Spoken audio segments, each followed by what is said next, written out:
school during summer break in a place where it's winter, most high school students wouldn't find that idea too enticing. How about when that school is on a different continent? I was more excited than ever to embark on a journey I knew I would remember and cherish for the rest of my life. I can vividly recall sitting on the last flight of the many long flights throughout my journey.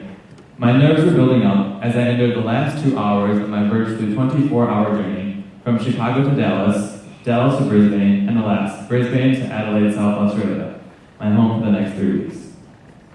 I can still remember my host mom's warm smile and hug as she received me as I got off the plane at Adelaide Airport. "Hi, I'm Carolyn, and I'll be your mom for the next 3 weeks," she said to me as she gave me a hug. I was nervous, but already feeling more at home. Meeting my Australian grandparents, getting the 4-1-1 on everything Australian football, cheering for the American Olympians in a full-on Aussie environment, eating my first pasty, and taking walks along the beach in Port Elliot and sidewalks of Blackwood were amongst my first memories in Adelaide, South Australia.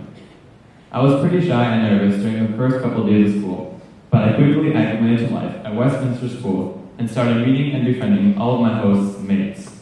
"Say grass. Wow, you say it so weird," my mates would say. We then proceeded to argue over a handful of words that we both thought the other one said weirdly. Mom, herbs, pasty, and zebra were amongst the most controversial in terms of pronunciation. As the days passed, I became used to hearing words like I reckon, mate, and chewies.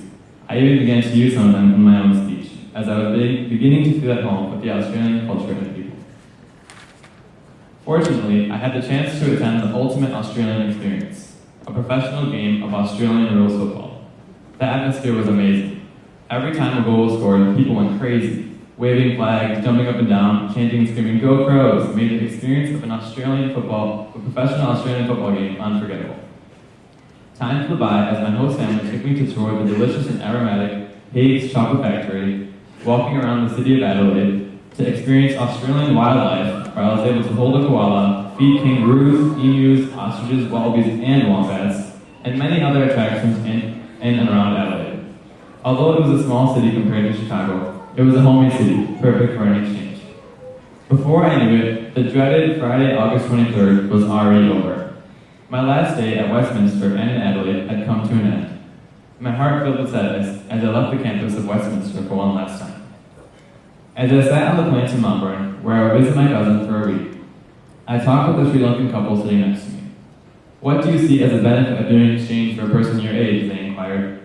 Intuitively, I responded to tell them of how important it is for our generation to explore and experience different cultures and lifestyles around the globe.